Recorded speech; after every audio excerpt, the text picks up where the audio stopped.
मुसलमान को चिंता नहीं थी अपनी, होश पड़ा हुआ, वो जानता था कि कोई भी आएगा सब पैट कर रहे हैं, अरे भैया भैया मुसलमान को कुछ मत बोलना भैया, अरे भैया। ये क्यों होता था?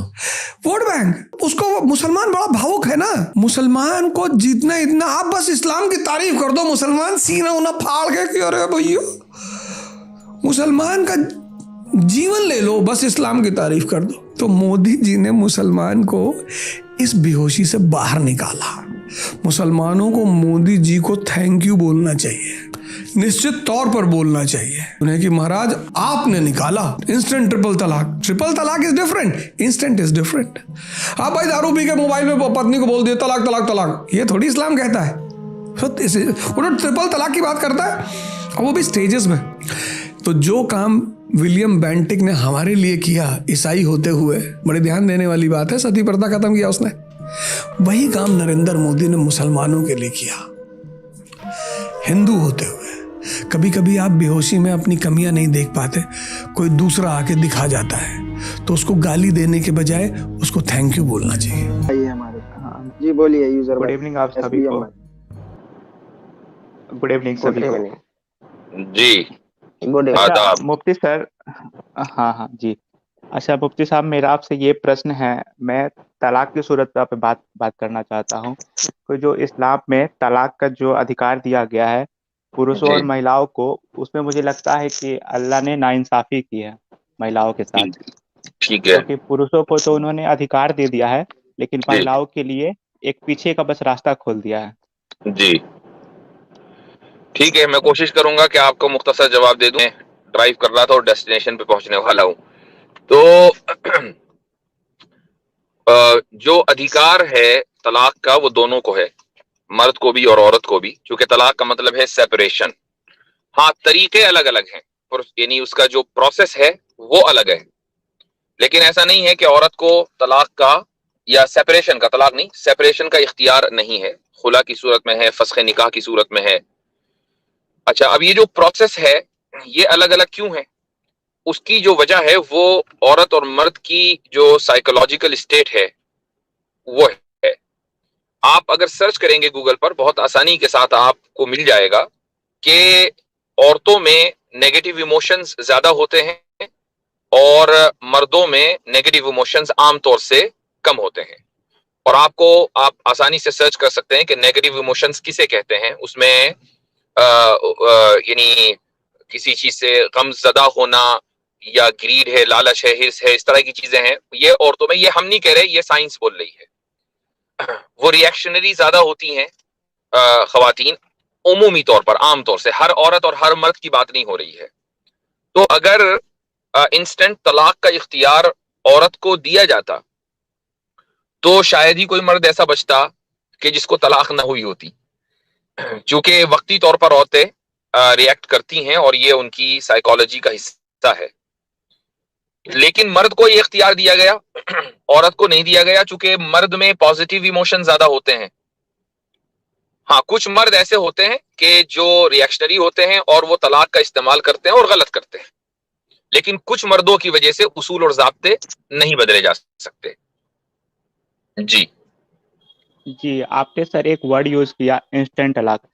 क्योंकि मर्दों में भी ये मतलब अब तो बैन हो चुका है बहुत सी कंट्री में, तो कौन बोल रहा है कि आप उसे इंस्टेंट ही तलाक देने को कहो? जैसे मर्द 3-3 महीने की मोहलत लेके करते हैं, अगर आप जैसा बता रहे हो कि आप जो एवरेज लेके चले हो कि महिलाओं में नेगेटिव इमोशन अधिक होते हैं, तो वो एक बार मान लो नेगेटिव इमोशन में आपके कहे अनुसार दे देती है, फिर उसे 3 महीने का वक्त वो सोचे समझेगी, फिर भी वो नेगेटिव इमोशन में फिर कह देगी, फिर भी उसे एक बार वक्त है। तो इसमें ये चीज सर कहाँ फिर बैठती है जो आपने भी बात बोली? जैसे यही सूरत हाल तो मर्दों की है। अब मैं मिसाल देता हूं कि अगर कोई औरत जो है वो नेगेटिव इमोशन वाली है, और आमतौर से औरतें नेगेटिव इमोशंस वाली होती हैं, तो ये तो कोई जरूरी नहीं है ना कि वो जिंदगी में नेगेटिव इमोशन का इस्तेमाल एक ही मर्तबा करेंगी। मान लीजिए एक मर्तबा वो अपने नेगेटिव इमोशन से मगलूब होकर उन्होंने मर्द को, किसी औरत ने तलाक दे दी, उसके बाद वो ठीक हुई और उसने रुजू कर लिया, वापस ले लिया हस्बैंड को, फिर 2 महीने के बाद फिर ऐसे ही हो गया, फिर उसने तलाक दे दी, फिर रुजू कर लिया, फिर ऐसे हो गया, तो कब तक चलता रहेगा? जाहिर है कि 3 तलाक लिमिट है ना। तो उसके बाद ऐसा होगा कि औरत के नेगेटिव इमोशन के चक्कर में परमानेंटली जो है हस्बैंड एंड वाइफ में सेपरेशन हो जाएगा और बच्चों का मुस्तकबिल खत्म होगा। तो लेकिन आमतौर से मर्दों में, आमतौर से मैं कह रहा हूं, मैं हर मर्द की बात नहीं कर रहा हूं, आमतौर से मर्दों में नेगेटिव इमोशंस नहीं होते हैं, ज्यादा पॉजिटिव इमोशन ज्यादा होते हैं। इसलिए बावजूद है कि उनको यह हक है कि वो तलाक दे दें इंस्टेंट, इसके बावजूद भी यानी जो तलाक न होने का रेशियो ज्यादा है मुस्लिम मुआशरों में तलाक होने के मुकाबले में। जी अच्छा सर, लेकिन ऐसा तो मुझे अपने मास्टर भी कम से कम नहीं दिखता है कि मतलब कि औरतें इतने मतलब इमोशन में बह जाती है कि 3-3 बार मौका नहीं मिलने के बाद भी वो नहीं, बार ये बार मुझसे बहस ना चलेगी। ये और मुझसे ना पूछे आप, ये तो साइंटिफिक रिसर्च है ना कि अगर आप ये कहे कि नहीं ये रिसर्च गलत है तो उस रिसर्च पर बात कर सकते हैं। हमने एक रिसर्च का हवाला दिया है और ये रिसर्च कोई मेरी अपनी नहीं है, बड़ी बड़ी यूनिवर्सिटियों ने इसको साबित किया है और आप गूगल पर बहुत आसानी के साथ आपको ये मिल जाएगा। ये कोई हम अपनी तरफ से बात बनाकर नहीं कह रहे हैं। अच्छा, लेकिन सर पुरुषों को जो अधिकार दिया गया है, मतलब एक दो एक्सेप्शन केस नहीं है, बहुतायत में ऐसे केस मिलते हैं कि पुरुष भी अपने इमोशन का बहुत गलत इस्तेमाल करते हैं। कभी नमक ज्यादा हो गया या फिर कभी कुछ कारण, बहुत छोटे हाँ तो छोटे वो चीजें गलत होते हैं, वो करते हैं। तलाक का यूज करते हैं। मैंने पहले तो ही फिर बोला सर जब कि अल्लाह उनको रिवायत दे सकते हैं तो सुन लीजिए महिलाओं मेरी को क्यों बात। नहीं? मैंने पहले ही बोला कि चंद मर्दों की वजह से पूरे कानून को नहीं बदला जा सकता, पूरे कानून को सर नहीं हो बदला जा सकता चंद मर्दों की वजह से। हाँ अगर तो वो सर हो गलत सकता करेंगे, है कि जुल्म अगर करेंगे, सुन लीजिए, अगर वो जुल्म करेंगे तो उसका गुनाह उनको मिलेगा। मान लीजिए नमक ज्यादा होने की वजह से उन्होंने अपनी बीवी को मारा या तलाक दे दी, तो ये बाइस गुनाह है। अगर खुदा ये कहता कि नहीं तुम चाहे जो करो कोई टेंशन नहीं है, तुम्हारे से कोई बास पुरुष और कोई पूछगछ नहीं होगी, ऐसा नहीं है। ये इसको गुनाह कि, करार दे दिया। कितना अच्छा होता कि महिलाओं पे भी ये गुनाह लाजिम कर दिया जाता कि तुम्हें बाद में इसकी सजा मिलेगी और उन्हें अधिकार दे दिया जाता। अगर ऐसा होता तो फिर मैंने जैसे कहा कि चूंकि औरतों में नेगेटिव इमोशन ज्यादा होते हैं तो उससे नतीजा ये निकलता कि अक्सर खानदान दुनिया के अंदर मुतासिर होते। जो गुनाह होता वो तो होता ही, अक्सर सर जो खानदान चीज हमने कभी देखा ही अच्छा नहीं, हम अच्छा, एज्यूम एक करके चीज, चल रहे हैं अब मैं कि एक चीज ऐसा आपको, होता तो ऐसा होता। नहीं तो इस तरह तो फिर दुनिया के अंदर आप रह ही नहीं सकते। ऑब्वियस सी बात है कि बहुत सी चीजें आपको साइंटिफिक डेटा की बुनियाद पर तय करनी पड़ती हैं, हाँ, या और आप हर आप चीज सर, देखकर आप हर मैं चीज देखकर ही तय करते हैं। मैं अपने पॉइंट की वैलिडिटी को इस तरीके से साबित अब करता हूँ, अगर इस्लाम को छोड़ अब दें। मैं अब अच्छा एक चीज, हम जो ये बात कर रहे हैं कि औरतों और मर्दों को जो है वो एक जैसा अधिकार और हक मिलना चाहिए, तो गया कि हम ये मान के चल रहे हैं कि दोनों के दरमियान इक्वालिटी होनी चाहिए, है ना? मुझे सब कुछ में बात नहीं करनी है, लेकिन कम से कम तलाक के मसले में अधिकार उनका होना चाहिए इस प्रकार से कि नहीं, वो अगर भी कम अधिकार से दे कम सके। तलाक में होगा तो फिर हर चीज में होगा ना, सिर्फ तलाक ही में क्यों? नहीं, हर चीज में तो नहीं हो सकता है, लेकिन क्यों तलाक नहीं के हो मसले सकता? में तो हम लोग बात कर सकते हैं। नहीं, क्यों नहीं हो सकता हर चीज में? हाँ, क्योंकि उनके बॉडी का स्ट्रक्चर अलग होता है, बाकी बहुत चीज ऐसे होती है, फिजिकल स्ट्रक्चर अलग होते हैं, और स्ट्रेंथ अलग होती है। और और क्या होता है अलग? ऐसे बहुत कुछ होते हैं सर। बहुत साइकोलॉजिकली अलग कुछ। होती है या नहीं होती? देखिए, बहुत सारे चीज है नहीं, जिसमें वो अलग होती साइकोलॉजिकली हैं, अलग और होती है या नहीं होती? अलग बहुत सी चीजों में होती है, लेकिन अच्छा, आप तलाक के साइकोलॉजिकली मैं मुद्दे पे पूछ रहा क्या हूँ, बोलते हैं? बहुत सी चीजों में से सर साइकोलॉजी एक मैं चीज है। सिर्फ तलाक पे बात करना साइकोलॉजिकली अलग चाहता हूँ। होती है, साइकोलॉजिकली अलग होती है ये नहीं होती है? साइकोलॉजिकली आप कुछ एग्जांपल दो, मैं आपको बताऊंगा किस चीज में आप साइकोलॉजी का आप यूज हाँ, कहाँ करवाना आप चाहते हो। साइकोलॉजिकली उनको एक मान रहे हो दोनों को या अलग अलग मान रहे हो? मुझे इसका जवाब दे दीजिए ना, हाँ या ना में। कुछ डिफरेंसेस हो सकते हैं। कुछ डिफरेंसेस हो सकते हैं, चलें वो डिफरेंसेस क्या हैं, कुछ है पता आपको? आप अब किस हिसाब, आप इस तरह एग्जांपल दो, मुझे इतने डिटेल में नहीं पता। मैं तलाक को जानता हूँ कि तलाक में ऐसा नहीं है कि महिलाएं आपको, क्योंकि अगर महिलाएं भी कुछ नहीं अगर आप, करेंगी अपने पावर का मैं गलत एक इस्तेमाल, सवाल तो आपसे पुरुष कर देखें, चुके हैं। जेन्युइन पुरुष तो आपसे साबित क्वेश्चन कर कर रहा चुके हूं, हैं। मैं एक जेन्युइन आपसे क्वेश्चन कर रहा हूं कि आपको तलाक के मामले में जो अधिकार दोनों को इक्वल अधिकार देना है, वो इसीलिए देना है ना कि आप ये समझ रहे हैं कि दोनों इक्वल हैं, वरना क्या वजह है? क्या आप, नहीं मुझे एक नहीं, बात बताइए, मुझे एक इस बात मामले में बताइए मुझे देना कि है। क्या जैसे तलाक का अधिकार आप बच्चों को दे सकते हैं? बच्चों के साथ शादी नहीं होती तो उन्हें तलाक का अधिकार क्यों देंगे? ठीक है, इसलिए कि बच्चे डिफरेंट है, उनके साथ सेम मामला नहीं, नहीं है। क्योंकि उनकी उनकी हम शादी नहीं करवाते हैं ना, तो उन्हें तलाक भी नहीं करवाएंगे। अगर ठीक जो है, जो समाज करवाता होगा बिल्कुल मैंने वो मान अपने लिया, हिसाब से कुछ उसका भी यही अरेंजमेंट आपका करता होगा। जस्टिफिकेशन है भाई, शादी ना होने की वजह से वो इक्वल नहीं हुए ना। जब इक्वल नहीं है तो उनमें तलाक नहीं है। अच्छा एक बात बताइए, क्या माँ नहीं बाप अपने तो बच्चों को, बच्चे में, सुन लीजिए मैं बताता हूं आपको, रुक जाइए। बाप अपने बच्चे को आग कर सकता है? नहीं, आग करने के लिए उर्दू का लफ्ज आएगा, प्रॉपर्टी से महरूम कर सकता है या नहीं? बाप अपने बच्चे को कुछ कुछ कंडीशन पे कर सकता है, एक्सट्रीम कर सकता कंडीशंस है। पे। ऐसे अच्छा, नेचुरली प्रॉपर्टी उसी की होती है, उसके बच्चों हाँ, की। नेचुरली प्रॉपर्टी उसी की है। अच्छा, दोनों का रिश्ता, बाप और बेटे का, दोनों का जो रिश्ता है दोनों तरफ से है, यानी जिस तरह बेटा अपने बाप की औलाद है, ऐसे ही बाप अपने बेटे का बाप है।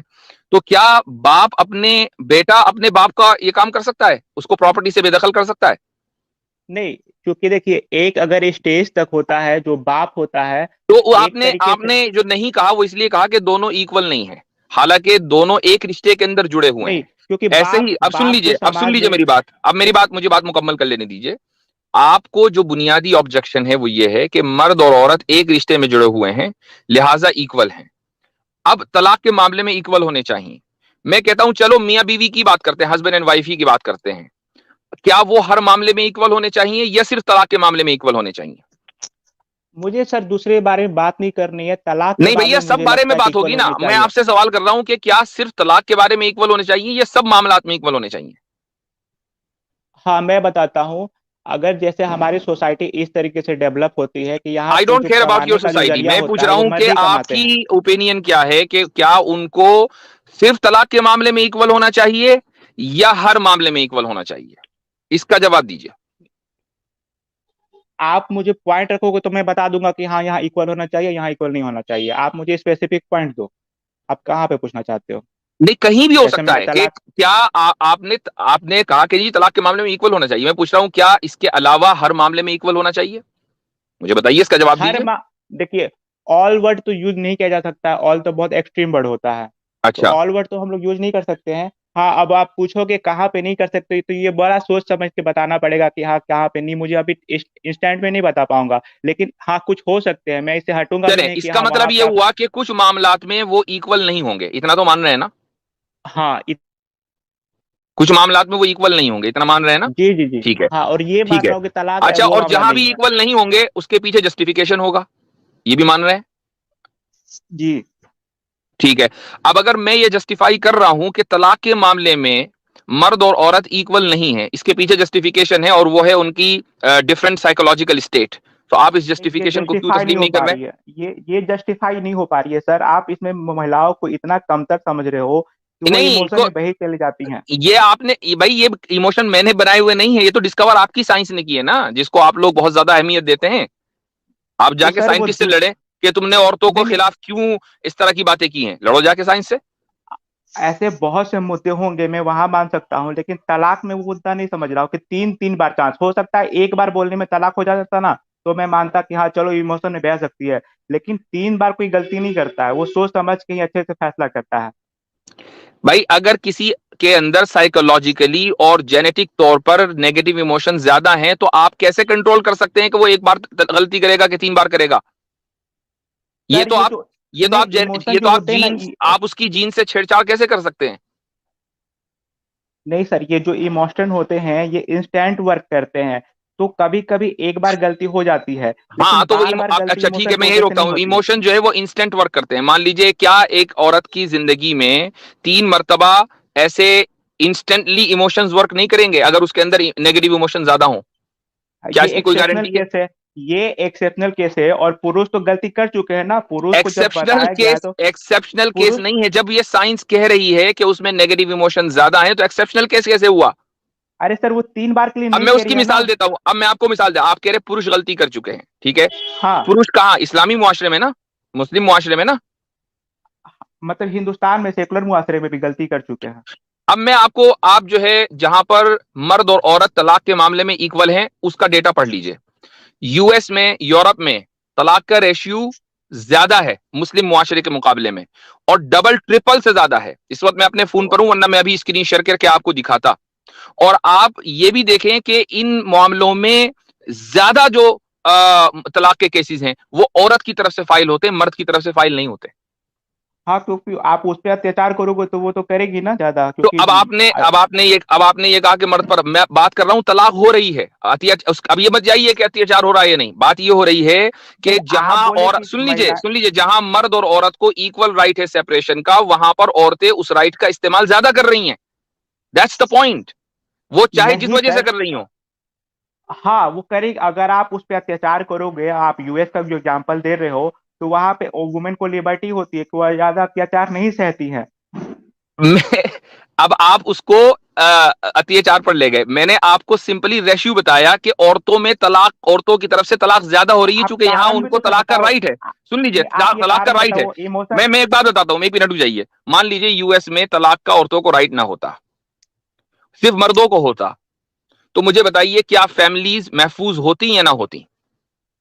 बहुत गंदे तरीके से होती है, महिलाएं घुट घुट के महफूज, मतलब फैमिली को महफूज करती। ये तो आप कह रहे हैं ना, हो सकता है नहीं, कि आपका नुक्ता नजर जब हो, महिला नहीं लेकिन जब हमारे मुस्लिम मुआशरे के अंदर औरतों की सूरत हाल ये नहीं है। औरतें बड़ी खुश हैं, बड़ी खुश खुर्रम है। नहीं, मैंने देखा खुश नहीं है। मैं तो अपने समाज में देखता हूँ कि खुश नहीं, उन्हें अधिकार आप नहीं है। मुसलमान हैं, आप मुसलमान हैं, मैं अपने समाज में रहता हूँ, मैं उनके सेकुलर कंट्री में रहता हूँ, दोनों आप पक्ष मुसलमान रहते हैं हैं। क्या? हम मुस्लिम मुआशरों मैं- की बात कर रहे हैं, हम मुस्लिम मुआशरों की बात कर रहे हैं। अरे और सर, तो ऐस इस्लाम तो भारत में भी खोल के और जाता है जहां ना। खुश नहीं रहती हैं, और जहां जहां औरतें, हम ये नहीं कह रहे कि हर औरत खुश है, जहां मुसलमान औरतें खुश नहीं है, मान लीजिए औरत, मर्द शराबी है, जुल्म करता है, कुछ भी करता है, तो औरत को यह हक है कि फौरी तौर पर वो तलाक फाइल कर दे किसी भी दारुल कज़ा में। हमने तो हर शहर में दारुल कज़ा और दारुल इफ्ता खोले हुए हैं, आपको हाँ, पता तो भी ये है। अधिकार नहीं ना सर, ये रिक्वेस्ट है, या तो खुला भी रिक्वेस्ट रिक्वेस्ट है नहीं है, और रिक्वेस्ट नहीं कमेटी है, भी रिक्वेस्ट रिक्वेस्ट नहीं, है। मैं वही बता रहा हूं, ये रिक्वेस्ट नहीं है, ये तो ये अधिकार है क्या औरत है? का। अगर मान नहीं नहीं लीजिए वो ये साबित कर दे, सुन लीजिए, अगर वो ये साबित कर दे कि वाकई उसके ऊपर जुल्म हो रहा है, मिसाल के तौर पर शौहर जो है शराबी है, कौन नहीं जानेगा कि शौहर शराबी है, ड्रग लेता है, ड्रग लेकर मारता है, पीटता है, या वो उसका खर्चा नहीं देता है, कुछ भी है, इन बुनियादों पर औरत दारुल इफ्ता दारुल कज़ा में जाएगी और खुला नहीं कह रहा हूं, फस्खे निकाह अप्लाई करेगी। फस्खे निकाह का मतलब है नलिफिकेशन ऑफ मैरिज। वो रिक्वेस्ट नहीं कर रही है हस्बैंड से, वो सिर्फ एक पैनल के सामने अपनी बात रख रही है। पैनल उस चीज को, उस बात को सुनेगा और विद इन 2 to 3 months उसको जो है सेपरेशन दे देगा। और ये हाँ, सेपरेशन पर, और ये, और सुन लीजिए, और ये सेपरेशन परमानेंट होगी। शौहर वापस नहीं ले सकता उस औरत को, जी इल्ला जी ये कि जी, औरत खुद चाहे उससे निकाह करना, तो ठीक है, कोई मसला नहीं है। जी जी, ये कितनी अच्छी बात है। आप कमेटी के पास जाते हो, अपनी बात रखते हो, और फिर आप जो 2-3 मंथ का बता रहे हो सेपरेशन ले सकते हो। का पुरुषों को भी यही करना चाहिए था ना। पुरुष भी जाते कमेटी के पास अपनी बात रखते हैं, लेकिन पुरुषों को तो अधिकार है कि तुम्हें किसी कमेटी के पास नहीं जाना है, तुम अपनी मर्जी से दे सकते हो, लेकिन बिल्कुल, महिलाओं को यह इसलिए कि अधिकार नहीं उनमें दिया गया। पॉजिटिव इमोशंस, मैं वही कह रहा हूं, वो जस्टिफाइड है क्योंकि उनमें पॉजिटिव इमोशंस ज्यादा हैं। That's the point I am नहीं, ये trying to make. Positive emotion fail हो चुके हैं सर। पुरुषों ने अपनी सीमाओं को लांघ दिया है, बहुत बड़ी बाई मात्रा में लांघा है। बाई पॉजिटिव इमोशंस अगर फेल हो गए हैं तो आप साइंटिफिक कम्युनिटी के ऊपर सवाल उठाए ना, हमसे ना सवाल नहीं करें। हमने नहीं नहीं, तो डिस्कवर किया अल्लाह ये ने, पॉजिटिव इमोशंस, देखिए नेगेटिव सर, इमोशंस, ये डिस्कवर किए हैं आपके अरे साइंटिस्ट सर, ने। हम तो आर्ग्यूमेंट, अल्लाह ने, अगर मैं कभी पॉजिटिव इमोशंस या नेगेटिव इमोशंस की बात करता हूं तो मैं साइंटिफिक कम्युनिटी का हवाला देता हूं, मैं कुरान का हवाला नहीं दे रहा हूं।